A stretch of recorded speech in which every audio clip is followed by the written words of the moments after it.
Portanto, dizia eu que não pretendo que tenha um sentido unívoco, mas um sentido biunívoco. Estou feliz pelo facto de ter sido anunciado há pouco que, depois da minha breve intervenção, seguir-se-á uma atualização do seu conteúdo, a ser realizada a atualização por excelentíssimo professor Vítor Sousa, e que depois vamos então interagir mais propriamente com questões que eventualmente venham a ser postas pela audiência. Excelentíssimos senhores professores, muito obrigado por me terem convidado. Muito obrigado. E muito obrigado aos doutorandos, mestrandos, por se terem sentido atraídos para vir para esta sessão. Muito obrigado. Com base no título que eu referi há pouco, pretendo que sistematizemos o conteúdo desta sessão em 6 pontos. Com o primeiro dos quais pretendo explicitar o contexto internacional que prevalecia no fim do século XVIII e no século XIX, que estiveram na base, ou que esteve na base, esse contexto internacional, da realização da Conferência de Berlim sobre a África. O segundo ponto, uma vez que vos disse que eram 6, eu pretendo que me permitam que vos explicite também quais foram as nações que estiveram representadas na Conferência de Berlim sobre a África. E não é despiciando referir os respectivos representantes, porque isso até tem também relevância de uma perspectiva histórica, considerando que Portugal foi uma das nações que esteve nesta conferência. Portanto, vou referir ou mencionar os representantes. O terceiro ponto que eu gostaria de referir no decurso dessa nossa sessão é qual é a agenda da conferência, qual foi a agenda da conferência, quais foram os pontos que foram referidos nesta conferência. O quarto ponto, vou procurar sublinhar alguns aspectos. Primeiro, quantas sessões constituíram a conferência, quantas sessões a conferência esteve constituída e quais foram os conteúdos discutidos e deliberados em cada conferência, em cada sessão. O quinto ponto é referir alguns excertos do documento final da conferência, que se chamou Ata Geral da Conferência de Berlim sobre a África. Também é chamada Ato Geral, talvez provavelmente fosse a designação porque era conhecida na altura. E o sexto ponto são quais foram os efeitos da Conferência de Berlim na região central e austral da África, que perduram até hoje.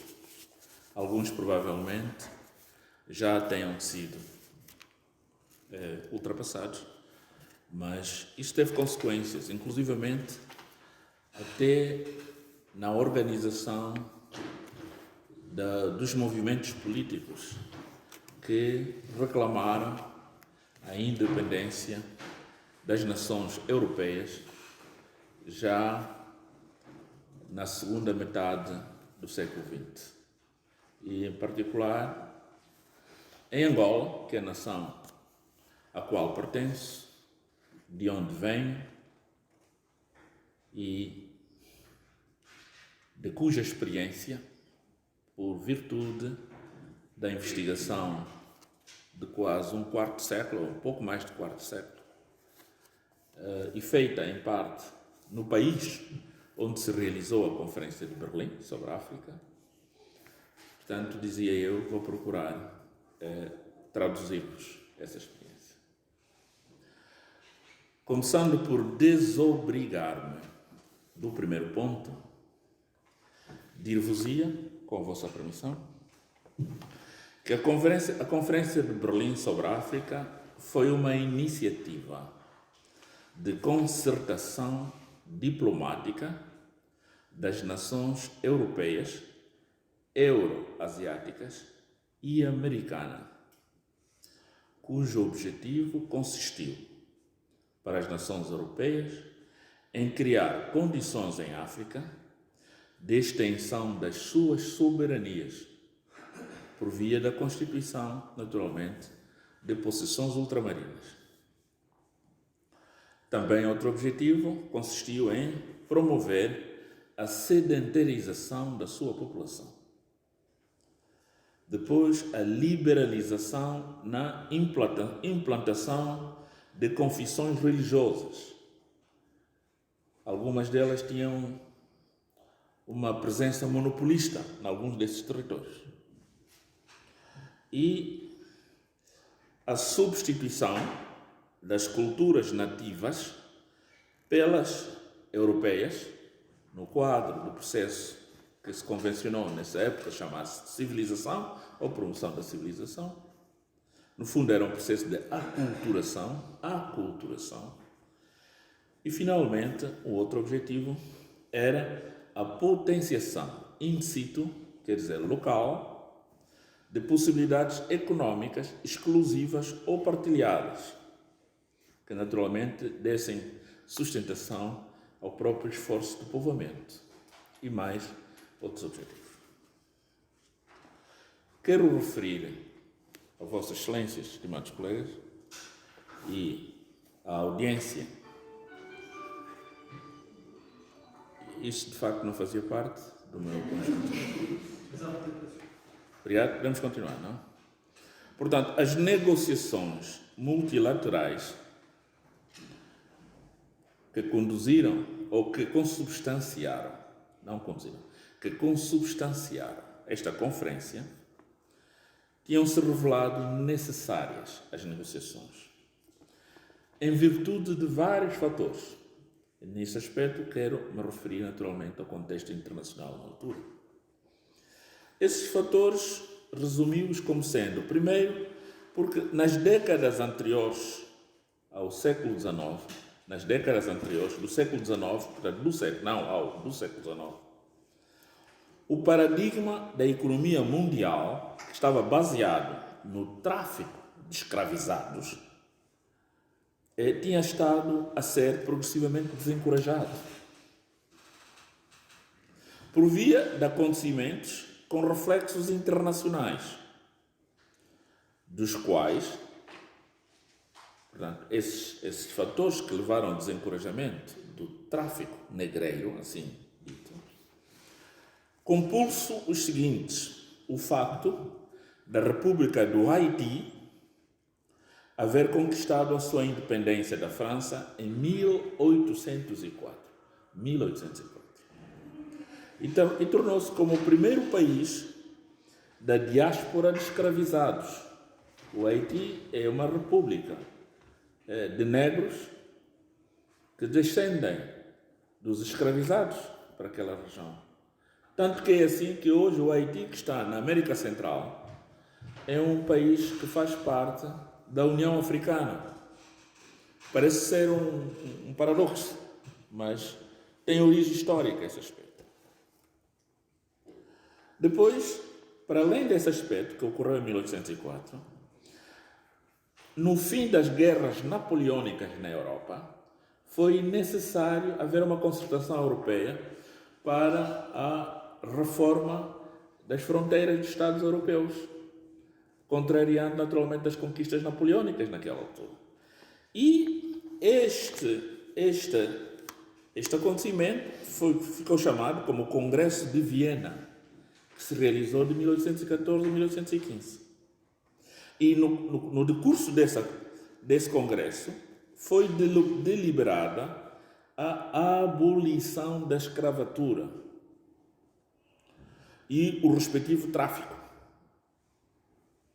Depois, no que interessa a esta linda nação, a este digno país que é Portugal, em 1836, foi a escravatura formalmente abolida em Portugal pelo Marquês de Sá da Bandeira.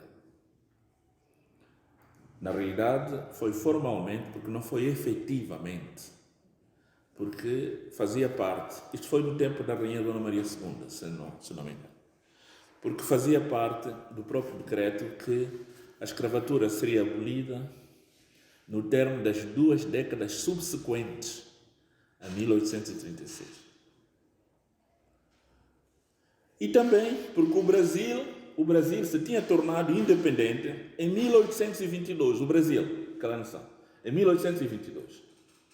E no decurso, ou na sequência desta assunção da independência, por razões em que eu não vou entrar, portanto, a transferência da corte portuguesa para lá, e depois as revoluções liberais cá, etc. Portanto, não vou entrar nesse aspecto. Mas em 1850, portanto, em 22 foi a independência, em 1850, o Brasil proibiu a importação de escravos provenientes da África, de escravizados provenientes da África. Na realidade, a abolição completa da escravatura no Brasil ocorreu apenas em 1888, através da Lei Áurea. Mas já antes tinha havido um conjunto de medidas, de iniciativas que levavam a isso. E depois também o facto dos Estados Unidos da América do Norte, que já estavam independentes desde 1776, desde dia 4 de julho, creio, de 1776, os Estados Unidos da América do Norte, haverem tido uma guerra civil atroz, no período de 1861 a 1865. E essa guerra, no fundo, o casus belli dessa guerra era que os Estados do Sul pretendiam manter a escravatura e os Estados da União, digamos, do Norte, pretendiam abolir a escravatura. E nesse conflito civil, saíram vencedoras as forças do Estado da União. Aliás, foi na sequência disso que foi assassinado o Abraham Lincoln, que foi, digamos, a figura principal. Estimados colegas, estimados pós-graduandos, é preciso também acrescentar que a Revolução Industrial, desenvolvida entre as últimas 4 décadas do século XVIII, portanto, desde 1760, até as primeiras 4 décadas do século XIX, isto é, 1840 aproximadamente, bem como os acontecimentos que acima referi, que mencionei anteriormente, decorridos no continente americano, determinaram a inutilidade da continuação do tráfico negreiro. Não era mais necessário continuar o tráfico negreiro. E também determinaram a relevância da obtenção de matérias-primas, a valorização econômica e a sedentarização europeia no continente africano. Portanto, com base nisso, contudo, a Alemanha, que tinha acabado de constituir-se em Império Unido apenas em 1871. A Alemanha constituiu-se em Império Unido, que eles chamam o primeiro Reich, das Erstreich. Primeiro Reich, em 1871, sob pressão do Reino da Prússia. Esse Estado, que no centro da Europa subitamente tinha ganho muita dimensão e muita importância e muito peso, estava em desvantagem na sua expansão extra-europeia, em relação às outras nações industrializadas e com influência comercial mundial dessa época. A Alemanha, de facto, estava na correlação de forças em desvantagem. Posso dar-vos como curiosidade, o primeiro chanceler da Alemanha reunificada, em 1871, foi o Sr. Otto von Bismarck. Ele mesmo tinha uma fábrica de produção de aguardente e não tinha mercados para vender aguardente produzida na sua fábrica. Era necessário que essa aguardente fosse vendida para outros mercados, onde houvesse outros consumidores. E este exemplo é paradigmático. A Europa precisava de outros mercados. Portanto, o contexto internacional, sumariamente caracterizado nas linhas que precederam, determinaram a realização da concertação diplomática para estabelecer os pressupostos, modalidades e objetivos do exercício da soberania pelas nações participantes na conferência, nos territórios que reclamavam ou lhes fossem atribuídos no continente africano. Porque há nações europeias que reclamavam já possuírem possessões.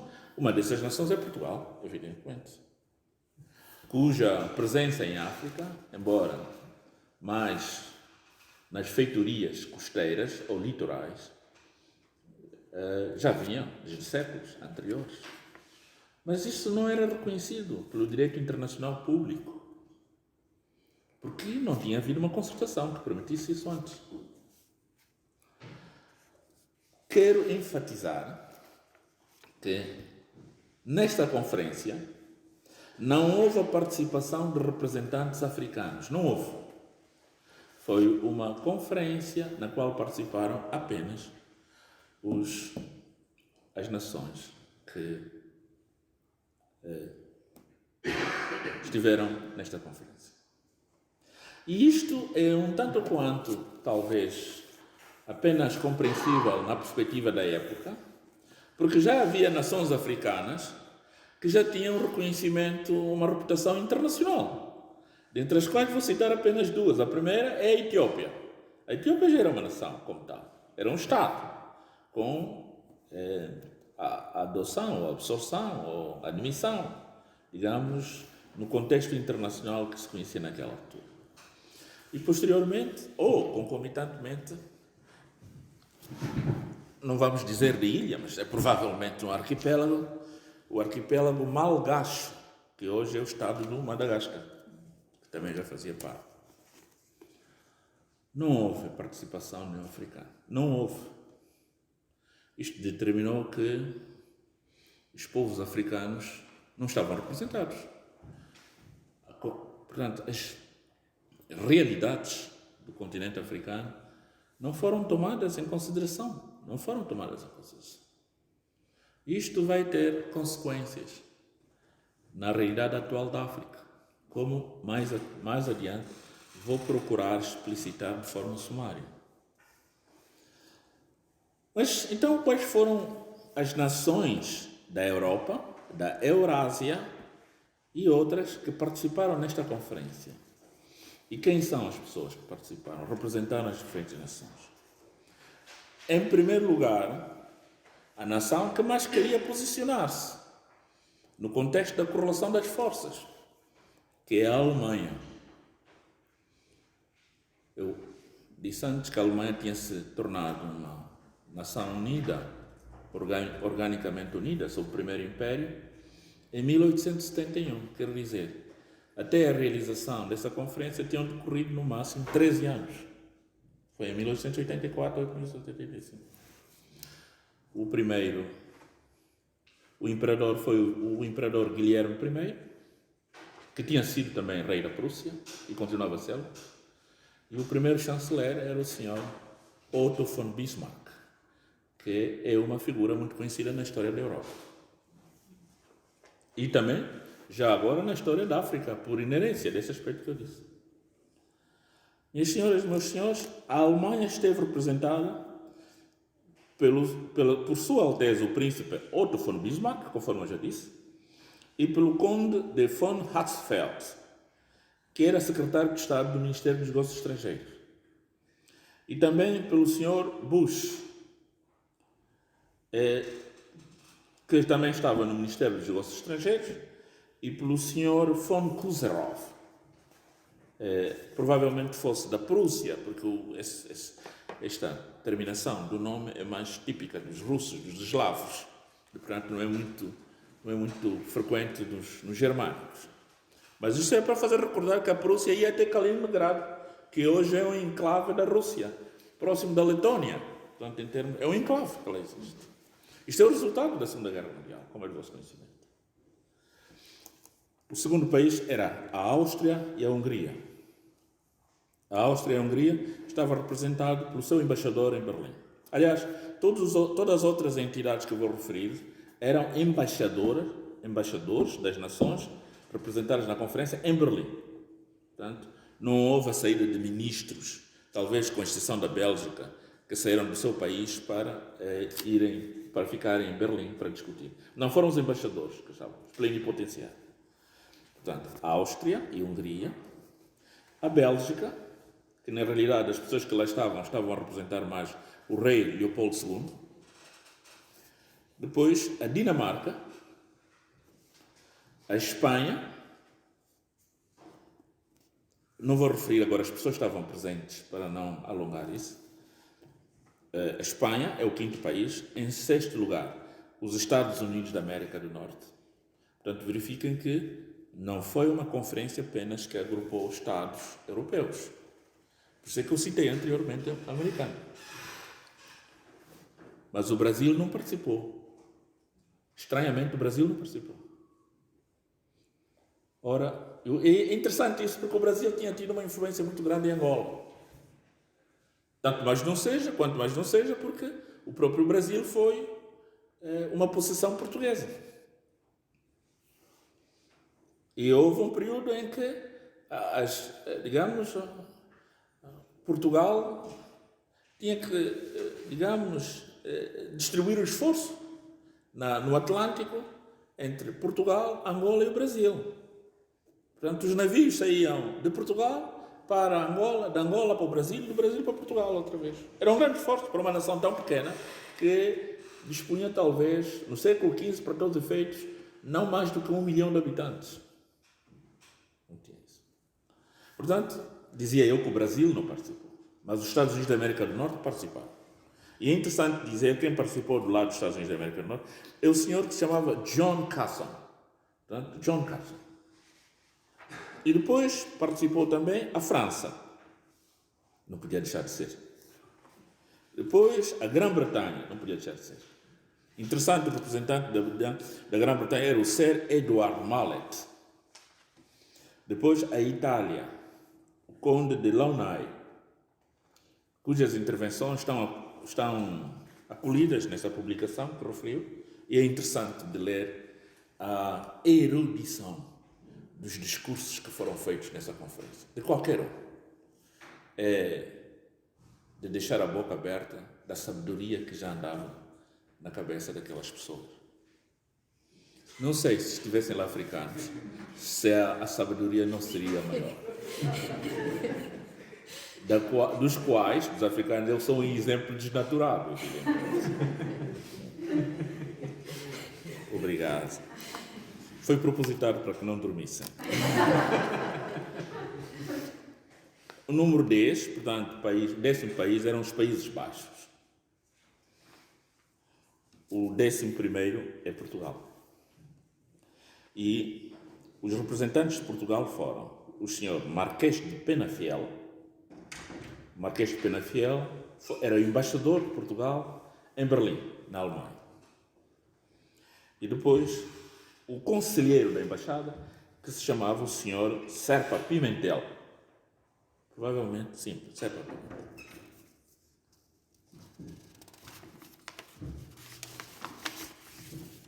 O 12º, minhas senhoras e meus senhores, era o Império Russo, era a Rússia, que esteve representada pelo Conde Kapnist.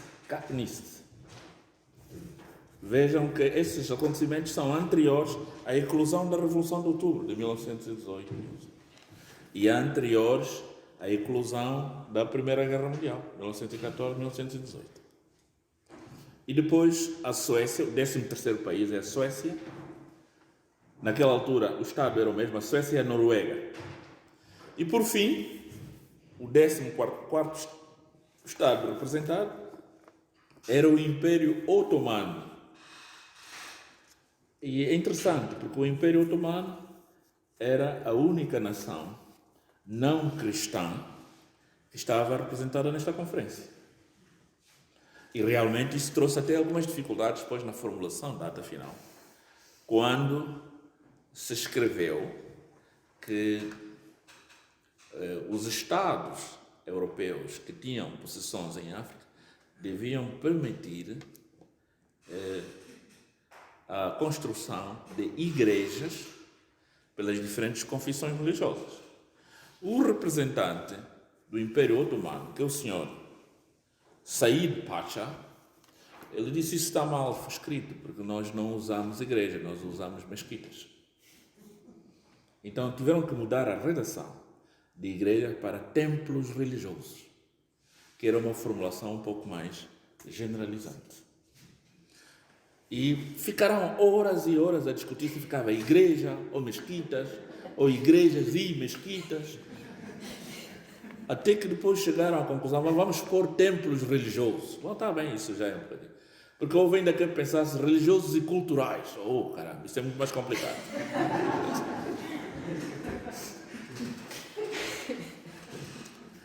Minhas senhoras e meus senhores, eu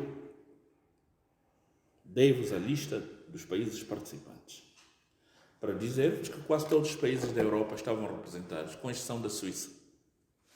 A Suíça não estava representada. Há um segundo Estado que não me ocorre agora, não estava representado, mas, portanto, foi uma abordagem internacional, foi uma espécie de mini Nações Unidas, talvez, na altura, talvez. Porque o problema era importante, é discutir o destino da África.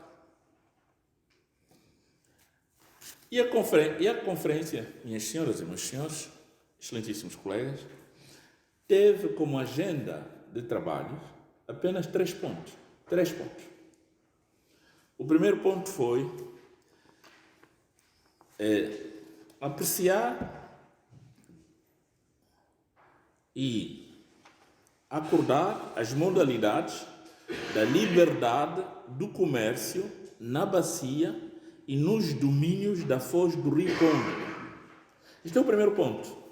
Portanto, o problema era discutir a realização do comércio em liberdade e a navegação em liberdade em torno da foz do Rio Congo e do próprio Rio Congo, razão pela qual alguns participantes na altura ainda ventilaram a possibilidade de que a conferência não se chamasse Conferência de Berlim sobre a África, mas Conferência de Berlim sobre o Congo. Porque a matéria principal, e depois era o primeiro ponto, era o problema do comércio no Congo. No Congo, que nós já vamos ver como é que isso vai evoluir. Porque a nossa intenção é, digamos, chegarmos ao fim e vermos que consequências é que essa conferência teve para os Estados pós-coloniais em África, na África Central. O segundo ponto era a aplicação nos rios Congo e Níger dos princípios decididos no Congresso de Viena, o tal Congresso que vos falei de 1800 e 1915, e relativo à proteção da navegação de navios em diversas correntes fluviais internacionais. Isto é muito interessante, porque foi nessa conferência, nesse Congresso de Viena, de 1814 e 15, em que suscitaram discussões muito acesas, muito intensas, como é que se regularia o tráfego fluvial de navios, de correntes fluviais, de rios, que atravessavam diversos países. É o caso do Reno, é o caso do Danúbio, provavelmente aqui em Portugal também seria o caso do Tejo, não sei. Provavelmente do Douro também. Mas, portanto, do Minho, não? Do Minho, sim. O problema é que... Guadiana, sim. O problema era, mas como é que é? Um país pode mandar parar um navio que se destina a um outro país, onde passa o rio. Bom, encontraram lá uma decisão, uma deliberação, mas o único país que se pôs, que devia ser tratado de uma forma diferenciada, era o Império Russo.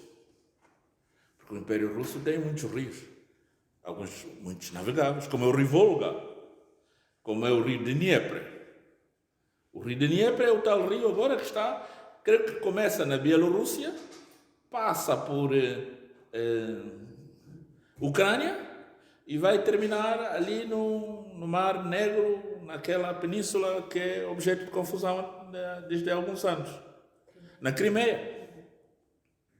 E já estão ocorrendo que dores de cabeça que esse problema tem trazido dos dois governos, entre a Ucrânia e a Rússia. Porque a Ucrânia praticamente não vive sem a água do rio de Dnieper. Aliás, o próprio Império Russo nasceu nas margens do rio de Dnieper. Bom, portanto, pretendia-se que as medidas que foram tomadas, que foram deliberadas no Congresso de Viena de 1914 e 1915, também fossem aplicáveis nos rios do Congo e no rio Níger, um bocadinho mais ao norte, em África. Ora, e o terceiro ponto era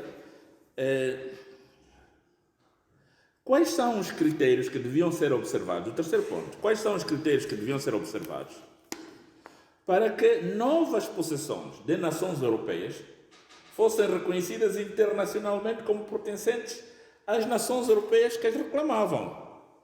Está-se a ver mesmo que aqui este ponto era de recuperação das nações que ainda não tinham tido presença suficiente em África. Porque eles podiam travar a dizer, mas qual é? Você está a dizer que isso é seu? Você reúne as condições para dizer que isso é seu? E realmente as condições eram draconianas. Algumas das quais, por exemplo, capacidade efetiva de desenvolver esses territórios. Capacidade efetiva. O que punha já, em certa medida, como descartadas as nações que tivessem uma capacidade económica inferior, por exemplo. Quer dizer, era um período de competição. E sem que os africanos fossem ouvidos. E tanto que é assim que muitas nações têm conflitos hoje porque os povos ficaram divididos. Porque os povos que sempre foram únicos, a partir da Conferência de Berlim, passaram a constituir estados diferentes, colônias diferentes. Sei lá, um filho estava, por exemplo, a uns 5 quilómetros. O pai vivia numa aldeia, portanto, distavam entre si 5 quilómetros. Se a fronteira passou por meio, o pai era estrangeiro do filho. E a circulação dos dois, se o pai quisesse visitar o filho, ou o filho quisesse visitar o pai, tinha que pedir autorização às autoridades dos dois países, designadamente vistos de entrada, porque estavam em territórios estrangeiros. Não sei se estão a ver a questão. Perceberam isso? Isto ainda é um exemplo menos dramático. Há exemplos que se traduzem em conflitos de hoje.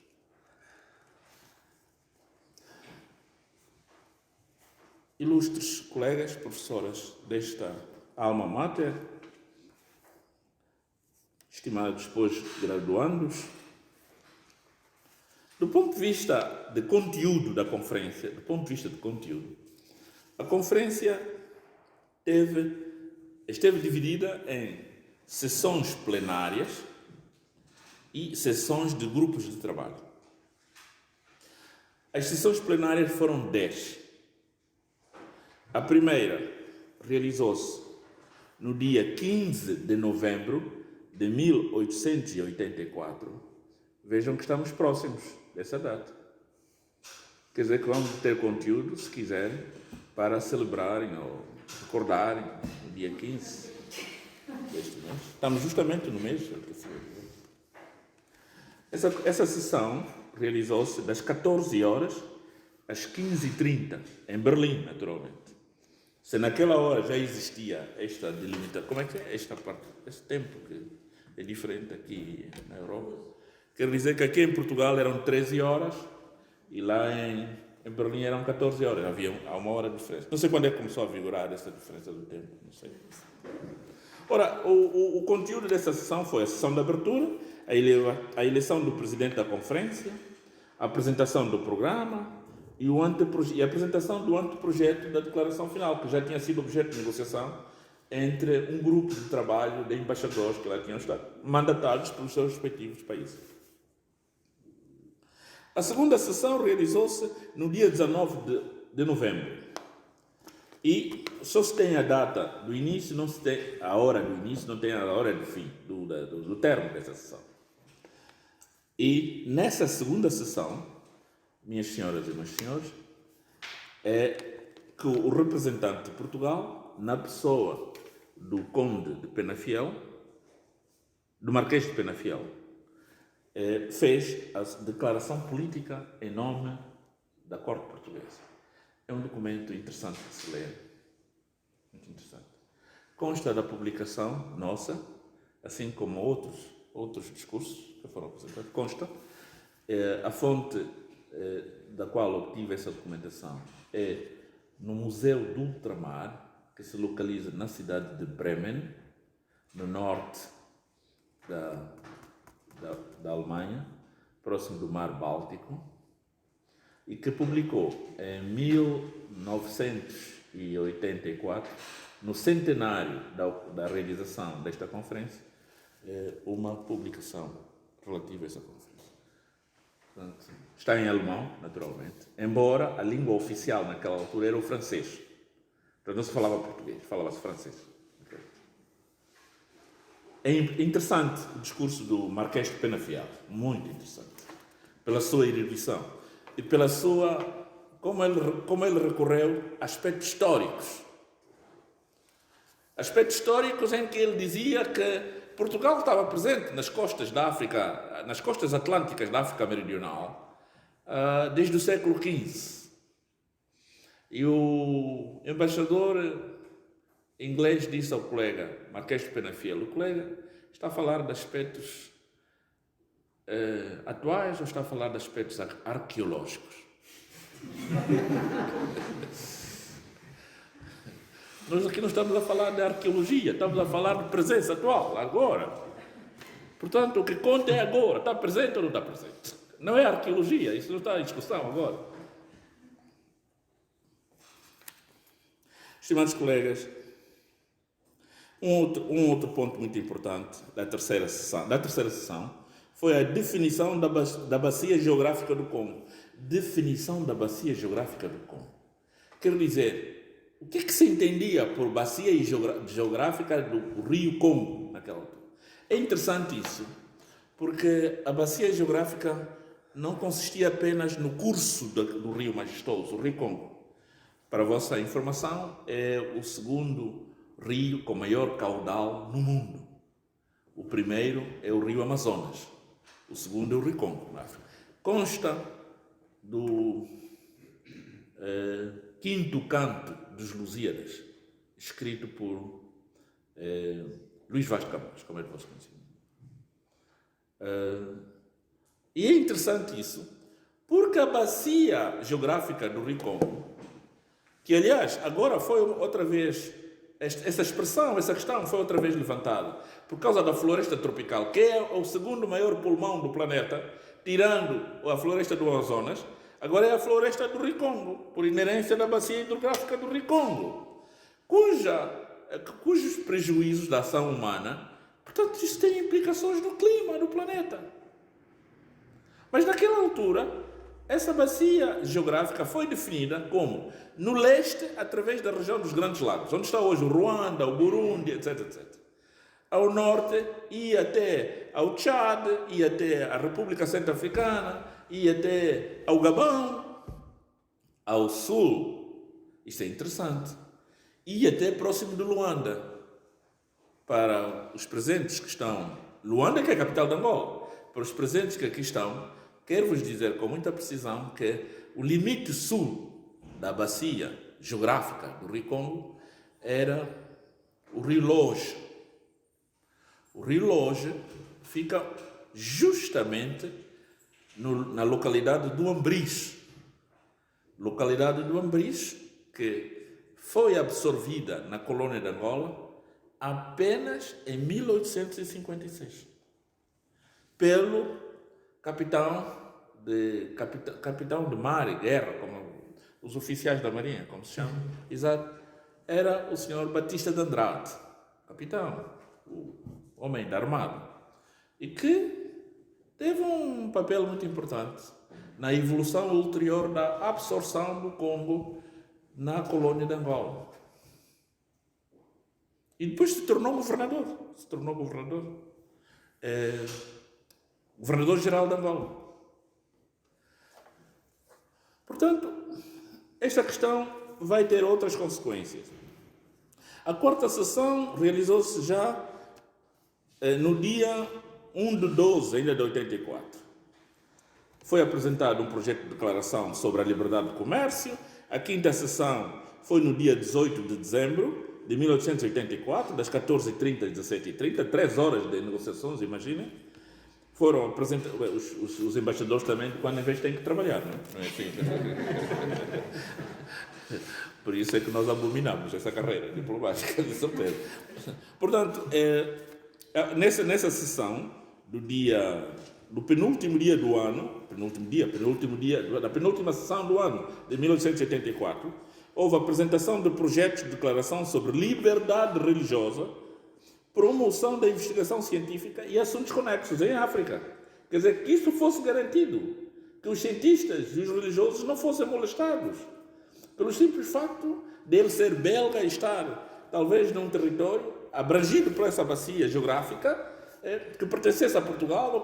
Isso também teve implicações graves, porque, naturalmente, dizem que Portugal tinha chegado à África, a única religião que era permitida era a religião católica. Era o catolicismo.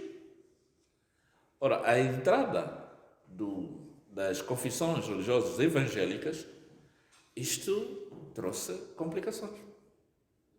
Complicações que talvez seriam objeto de uma outra palestra, de uma outra conferência, que não vamos entrar aqui em detalhes. Depois, no dia 22 de dezembro, a sessão, esta foi a sexta sessão, decorreu das 14h45 às 16h15. Foi apreciada a proposta de declaração contra a perversão dos nativos com bebidas alcoólicas. Isso contrariou grandemente o Sr. Otto von Bismarck, que tinha tal fábrica. E, sobretudo, as bebidas alcoólicas espirituosas. Essas, então, é que foram mesmo banidas. Quer dizer, a conferência disse: vocês, assim não pode ser. Não pode ser. Assim não pode ser. Isso é terrível. Isso também teve as suas consequências. Ao ponto do governador Norton de Matos, governador-geral de Angola, Norton de Matos, em 1923, já em 1923, ter descoberto que o vinho que saía aqui de Portugal para vender aos nativos em Angola era um vinho adulterado para compensar as perdas que tinham das bebidas espirituosas. E ele proibiu. Disse: meus senhores, já lutamos tanto para proibir essas bebidas espirituosas, vocês estão a adulterar o vinho. Oh, rapazes, vocês têm que acabar com isso. Depois, um outro ponto, proibição da escravatura. Portanto, se houve proibição naquela altura, é porque a escravatura continuava de forma, talvez, clandestina, discreta, mas era a segunda vez que a comunidade internacional proibia a escravatura. A primeira disso tinha sido no princípio do século, através do Congresso de Viena. E, muito importante, isso é muito importante também, a neutralidade da região, a tal região geográfica do Congo, da bacia do Congo, a neutralidade da região em caso de declaração de guerra entre as nações representadas na conferência. Isso teve um problema muito importante, teve consequências. É que a Primeira Guerra Mundial não se combateu apenas cá na Europa, combateu-se em África. E em Angola, na parte sul, onde havia a colônia alemã do sudoeste africano e a colônia portuguesa, se assim se pode dizer, de Angola. Os dois exércitos encontraram-se. O problema é que os alemães poderiam avançar, se quisessem, até Luanda, se quisessem, se pudessem. Mas não poderiam avançar para além do Rio Loja para cima, porque o Rio Loja era o limite sul da bacia do Congo. Isso é muito interessante. Por quê? Porque as populações que viviam nas regiões setentrionais do Rio Loja, em Angola, receavam que as autoridades coloniais as recrutassem para irem combater no sul. E como consequência disso, muitas famílias refugiaram-se mais para o norte, transpondo a fronteira entre Angola e o Congo, porque o Congo era um território onde não se podia realizar a guerra. E o Congo tinha fronteira com as colônias alemãs do Ruanda e do Burundi. Também não podiam fazer guerra, porque faziam parte dessa medida acordada que esse território não podia ser objeto, não podia ser envolvido na conflitualidade das nações europeias. Veja um ponto que eu disse, é que algumas famílias de Angola transpuseram a fronteira para não serem mobilizados, os seus filhos não serem mobilizados para irem para o sul combater e fugiram para o Congo. Pois isso se explica, em parte, a razão pela qual houve uma grande diáspora de angolanos para o Congo. E assim se explica também do porquê que foi no Congo onde se organizaram alguns movimentos políticos, um dos quais a UPA, ou FNLA, que depois pleiteou contra as autoridades coloniais em Angola para a independência de Angola. Ora, um problema que começou em 1884 veio a ter consequências na segunda metade do século XX. É esta relação que existe entre a Conferência de Berlim sobre a África e a eclosão do nacionalismo angolano na diáspora que vivia no Congo, para além das oportunidades de emprego que lá existiam. É assim que alguns líderes das organizações que contrariaram as autoridades coloniais em Angola viveram desde a infância no Congo, porque foram integrar a diáspora angolana que se organizou no Congo, que aliás foi lá onde se organizaram depois em movimentos políticos. É um outro assunto que podia envolver uma outra conversa. Ora, essa reunião do dia 22 foi a última. A 7ª sessão já foi no dia 7 de janeiro de 1885. Nessa sessão foi discutida, apreciado o projeto de declaração contra o tráfico de escravizados. Portanto, tinha que vincular internacionalmente esta questão da proibição do tráfico de escravizados. Tinha que constar de, digamos, algo acordado internacionalmente entre essas potências. E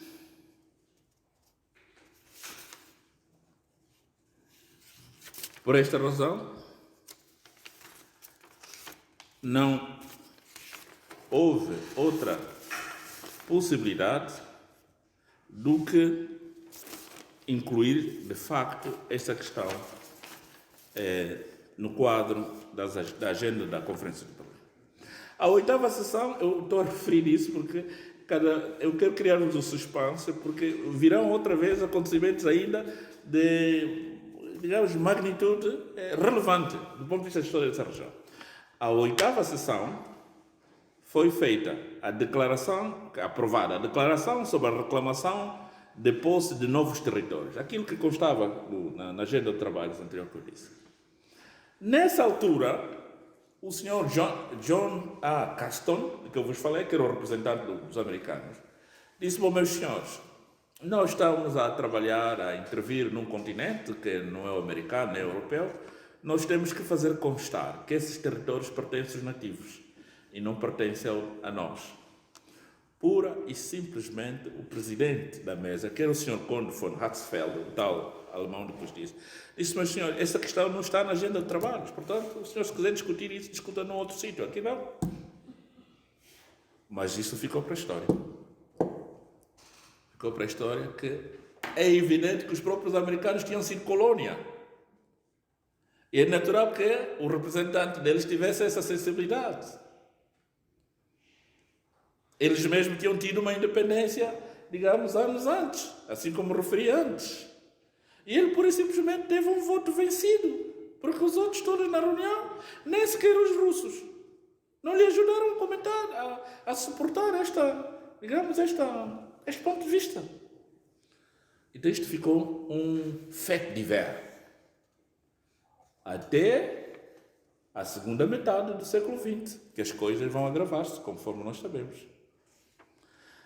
E na 9ª sessão, isso é que se chama um golpe diplomático. Na 9ª sessão, o senhor representante da Bélgica pôs um requerimento na mesa em que solicitava a admissão de uma organização privada financiada pelo rei da Bélgica, que era o Leopoldo II. Com essa organização, ele era um homem muito realizado do ponto de vista comercial, do ponto de vista de negócios, através da venda, recolha de borracha, venda de marfim, etc, etc.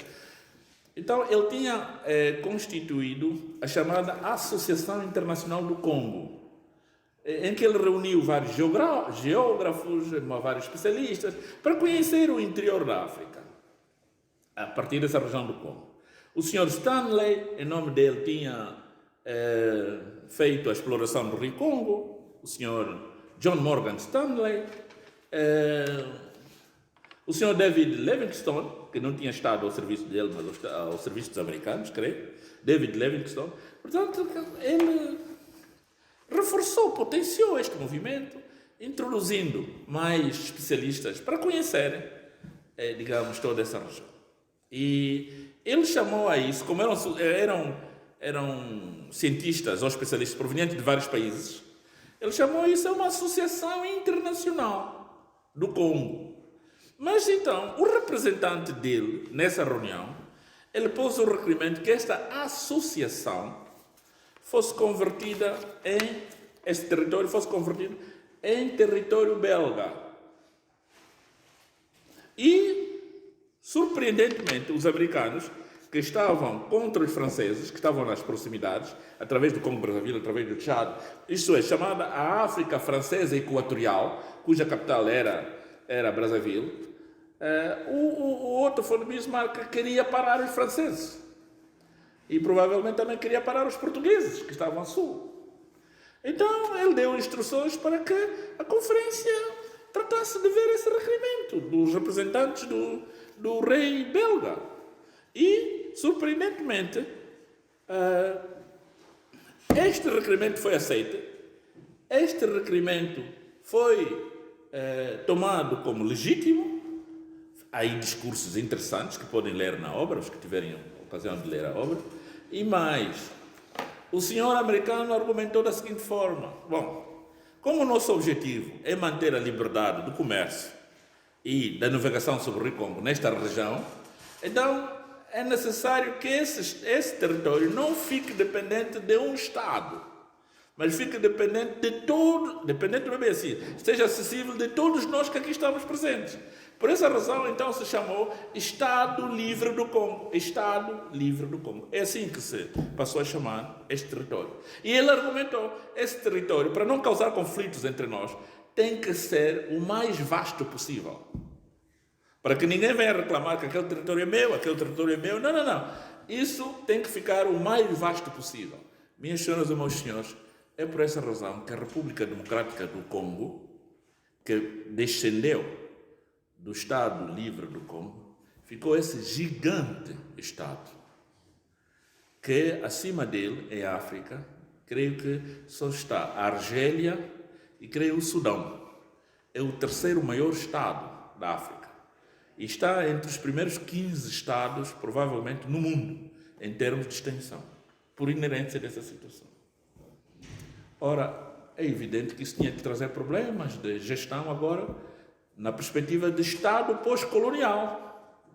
É um Estado que está em guerra permanente. No leste do país não há paz. Não há paz. É um Estado que congregou vários povos. Como nós também somos um Estado que congregamos vários povos. E depois, a 10ª sessão já foi no dia 26 de fevereiro, a última. Esta sessão foi a sessão final, discursos finais e a sessão da assinatura da ata final. O que é que a ata final diz? Minhas senhoras e meus senhores, é o penúltimo ponto da minha despretensiosa intervenção. Primeiro, o artigo 1º tem um preâmbulo muito vasto, a referir-se aos presentes, os representados das nações, etc., com aquelas distinções honoríficas, com os cargos honoríficos, etc. Um preâmbulo muito vasto. A própria ata tem 38 artigos, 38, dos quais eu apontei apenas 4 artigos sobre os quais vou me referir. Primeiro, no artigo 1º, diz que o comércio de todas as nações gozará de completa liberdade na bacia do Rio Congo, na zona marítima desde o paralelo 2 graus e 30 minutos até a foz do rio Loge, o tal rio que eu vos referi há pouco tempo. A leste da bacia do Rio Congo, quer dizer, para lá dos Grandes Lagos, exceto se os territórios já pertencerem a alguma nação europeia, como era Portugal e Moçambique. Portugal é que fez valer esse princípio. No meu território de Moçambique, só entra quem eu quiser que entre. Porque Moçambique fica na costa leste da África. Depois, portanto, isto foi uma grande conquista da diplomacia portuguesa nessa reunião. Depois, dos artigos 2 a 5, tratam pormenorizadamente, 2 a 5, a circulação das mercadorias nesse território. A circulação das mercadorias. Não deveria haver impostos, não devia haver fiscalização, etc., para ver quem é que estava a introduzir bebidas alcoólicas espirituosas, coisas assim dessa coisa. Portanto, o outro que for de Bismarck não tinha hipótese, não tinha passado. No artigo 6, há o princípio da proteção dos aborígenes, que estavam a ser traficados, proteção dos missionários e dos viajantes, bem como da liberdade religiosa. Isso teve implicações enormes através da circulação de ideias nesse território. Porque nem todas essas nações que participaram comungavam dos mesmos princípios da manutenção de colônias, uma das quais era a própria América. E da América não vinha o catolicismo, da América vinha o protestantismo. Como os batistas, como os metodistas, como os congregacionistas. E é até interessante que da Angola, os 3 líderes políticos que representaram Angola nas negociações com Portugal para a independência de Angola, em janeiro de 1975, o do Norte era batista, o de Luanda era metodista, o do Sul era congregacionista. Está claro isso ou não está claro isso? Depois, o artigo 9 estabelecia a proibição de tráfico de escravizados. E o artigo 10 estabelecia a neutralidade estrita do envolvimento dos territórios da Bacia do Congo em guerras entre as nações signatárias. Aquele território não poderia estar envolvido nas guerras que se realizaram cá na Europa. Por destino, não ficou envolvido nessas guerras, mas ficou envolvido em guerras internas, por razões mediatas ou imediatas relacionadas com esse acontecimento. Porque congregou nos territórios povos que dispunham de identidade própria, para, a partir dos Estados pós-coloniais, as autoridades começarem a construir uma nova nação que nunca existiu anteriormente. Porque os povos não eram homogéneos. Não é como em Portugal, todo o povo só fala português, excetuando talvez o mirandês, que eu não aprendi ainda, mas a senhora professora Rosa, talvez me dê um curso cá. Não sabe mirandês. Portanto, em França é o francês. A Alemanha é uma nação grande, mas o próprio critério da sua união foi o facto de eles terem sido nações germânicas. Falavam o alemão. O único país que não faz parte desta Federação de Nações Germânicas é a Áustria. Que a Áustria é um país que não entrou neste Império Alemão. E hoje é um país diferente, mas falam alemão. E, minhas senhoras e meus senhores, para vos falar dos efeitos da Conferência de Berlim na região central e austral da África, primeiro já vos falei sobre a constituição do Estado Livre do Congo. Um território gigante, faz fronteiras com 9 países africanos, no qual estão congregados vários povos.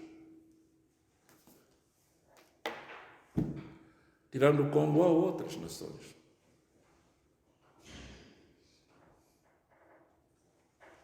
Depois há o problema da Namíbia, que na altura de colônia dos Estados Unidos da América, da Alemanha, chamava-se Sudoeste Africano. Porque o Togo e os Camarões era a África alemã ocidental. Porque o Zanzibar, o Ruanda e o Burundi era a África oriental alemã. E a Namíbia era o Sudoeste Africano, que hoje se chama Namíbia. E que depois, na Primeira Guerra Mundial, a União Sul-Africana marchou para combater os alemães. E, de facto, ocuparam algumas regiões do interior da Namíbia. E esse problema, essa questão, trouxe problemas, porque as autoridades racistas sul-africanas, em conflito com Angola, que estava do lado da Namíbia, antes da independência da Namíbia, argumentavam que a Namíbia foi uma conquista nossa.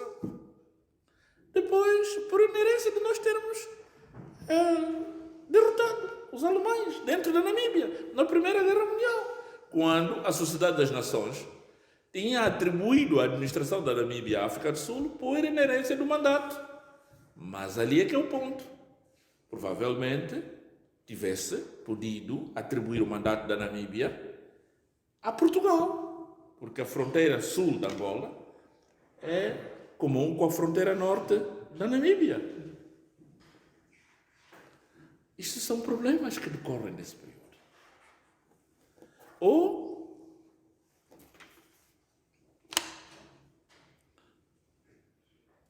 a deslocação das populações por inerência da ata geral das deliberações da Conferência de Berlim sobre a África. E, minhas senhoras e meus senhores, para terminar, dizer-vos-ia, disso decorreu as assimetrias no desenvolvimento de diversos países. Porquê? Porque faz parte da ata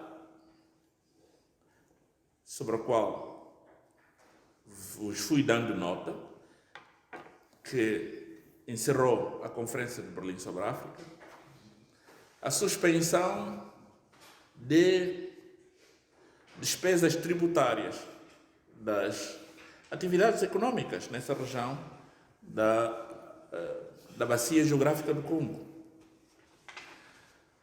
excetuando aquelas que fossem absolutamente necessárias, como, por exemplo, a manutenção da administração para o abastecimento dos navios, etc, etc. Mas não poderia haver mais nada de tributação que transcendesse isso. Ora, nós de Angola, cuja parte setentrional, até o Rio Lojo, estava incluída na bacia geográfica do Congo, teve como resultado que ali também não podia haver atividade tributária sobre as atividades econômicas, não podia haver encargos tributários sobre a atividade econômica. Assim sendo, os produtos que eventualmente os comerciantes portugueses poderiam levar ao norte de Angola competiam com os produtos que os belgas e outras nações punham no Congo.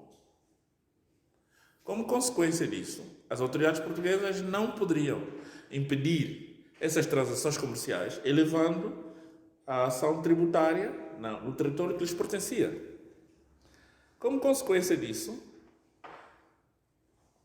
não compensava investir na parte norte de Angola. E um dos aspectos que ficou por realizar na parte norte de Angola é o caminho de ferro. Porque a atividade que se desenvolvesse com a atividade econômica, com a construção do caminho de ferro, entrava em competição com as atividades que se desenvolviam no interior do Congo, dentre as quais o caminho de ferro que começava no porto fluvial de Matadi, do Rio Congo, e que seguia para Kinshasa, que era a capital do Congo. Na realidade, houve iniciativas para construir esse caminho de ferro, mas que foram abandonadas justamente no dia 30 de junho de 1960, quando o Congo se tornou independente. Por isso, no norte de Angola não existe nenhum caminho de ferro. E isto fez uma grande diferença no desenvolvimento do país. É que o norte de Angola ficou tipo um parente órfão. Enquanto que de Luanda há o caminho de ferro que vai até Malange, abaixo de Luanda está o caminho de ferro do Porto Ambuí, que drenava o café daquela zona, do Kwanza Sul. Abaixo do Porto Ambuí está o caminho de ferro de Benguela, que vai até o extremo leste do país, em mais de 1.200 quilómetros. E mais abaixo tem um caminho de ferro do Namibe, que parte justamente do porto de Namibe e vai até a província de Quancubango,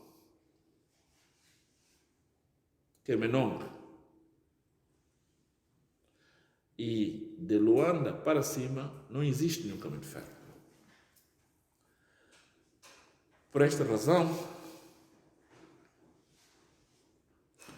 excelentíssimos senhores professores,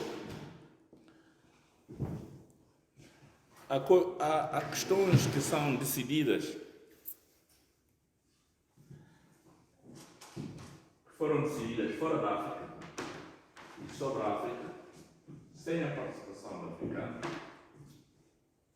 que tiveram efeitos gravosos para os povos e continuam até hoje. E que suscitam complicações políticas, económicas, sociais e provocam complicações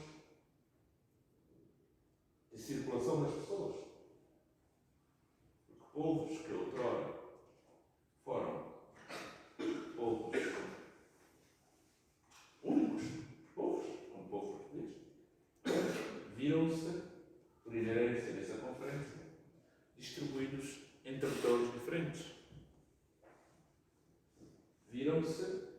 condição de estrangeiros, involuntariamente,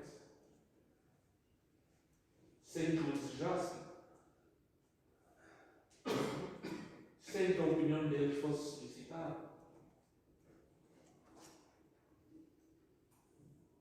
E isto traduz-se, no contexto atual, com tensões transfronteiriças, com tensões intraterritoriais, com dificuldades de valorização económica dos territórios, que a concepção da organização económica dos territórios colonizados obedecia mais ao critério de penetração no interior do continente africano, extrair as riquezas e exportá-las para a Europa, com matérias-primas, para alimentar as bases industriais da Europa, porque a Europa estava em competição com outras regiões do mundo. A América, a região da Eurásia. A abolição da escravatura foi, por um lado, positiva, não dúvidas. Terminou com a drenagem do capital humano para a América. Mas, ao mesmo tempo, converteu esse capital humano em servidores de uma economia que não era continental. É uma economia europeia. E cabe às gerações novas, só vocês, talvez nós, de entender esses mecanismos como líderes que hão de ser, de estabelecerem as relações entre a Europa e a África, entre os países europeus e os países africanos, numa perspectiva do conhecimento da história e numa perspectiva da justiça da história. Muito obrigado.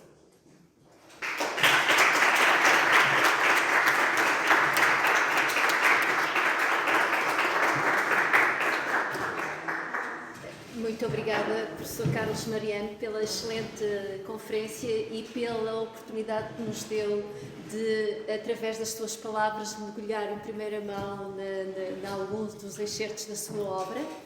E eu vou passar para um brevíssimo comentário, porque estamos muito em cima da hora, ao meu colega Vítor Sousa, que está aqui numa dupla qualidade de coordenador do Grupo de Estudos Culturais, mas também co-coordenador do Seminário Permanente de Estudos Pós-Coloniais, e depois então segue-se o debate.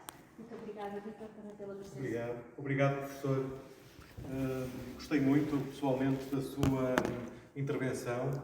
Aliás, desratizou, digamos, o olhar relativamente a uma realidade que muitas vezes do lado ocidental, do lado europeu, tem um foco que não é aquele que é escrito, digamos assim, numa perspectiva de quem tem uma lógica do outro lado, ou por outra, do mesmo lado quanto a mim, porque não existem lados diferentes hoje em dia. E o olhar é sempre um olhar datado, quando falamos nomeadamente de África, que não é um país, como muitos querem crer, é um continente, obviamente, do qual faz parte Angola, de onde é oriundo o professor Carlos. E é interessante verificar que aquilo que hoje é contado, nomeadamente nos museus de etnologia, por exemplo, na Europa, não correspondem, digamos, a um olhar pós-colonial, ainda estão marcadamente cadenciados por aquilo que aconteceu durante a colonização, que cessou, no caso português, em 74, com a Revolução do 25 de Abril.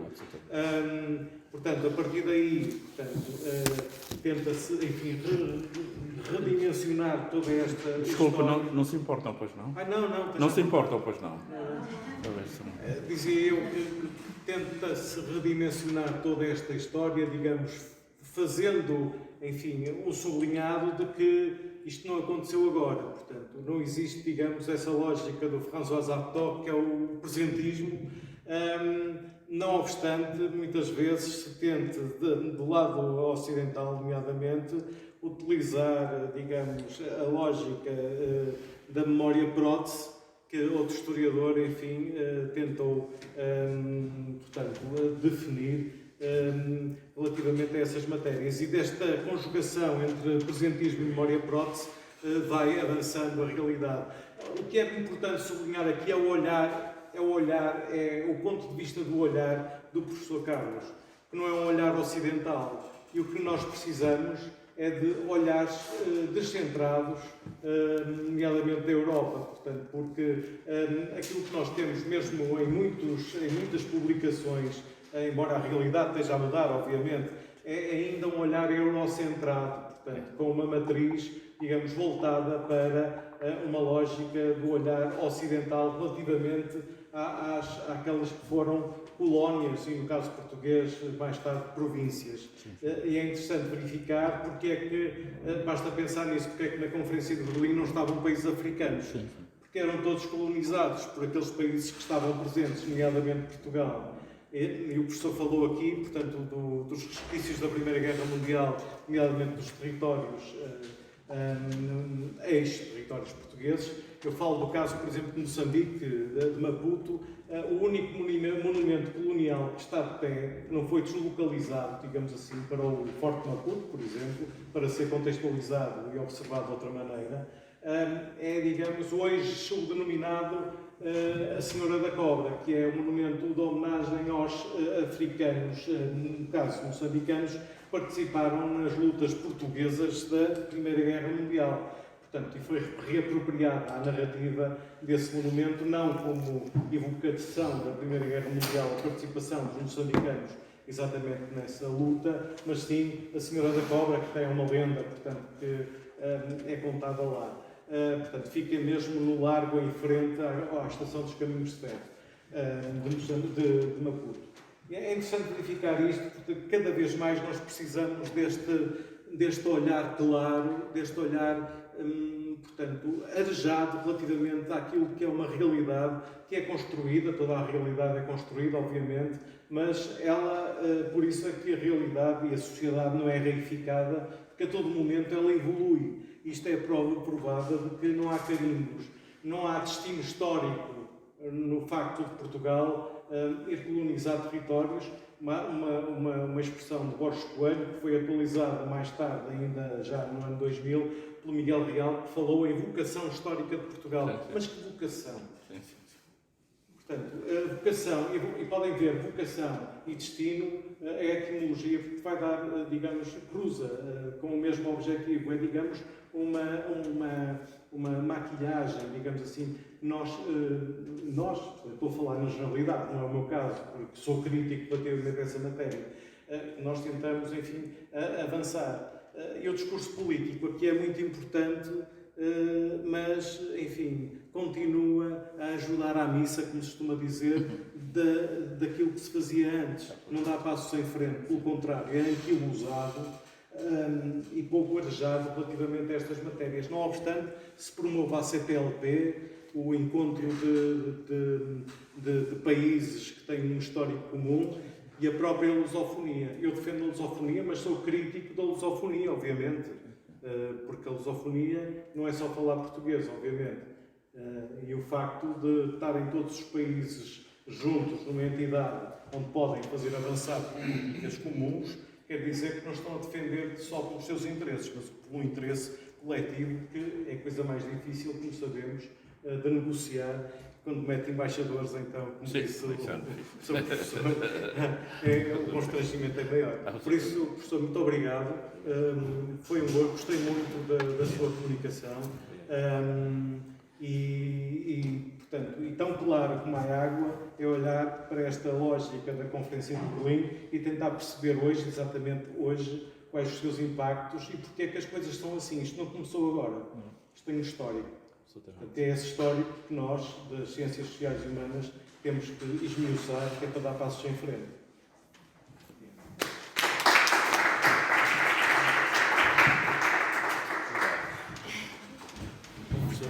Obrigado. Muito obrigada.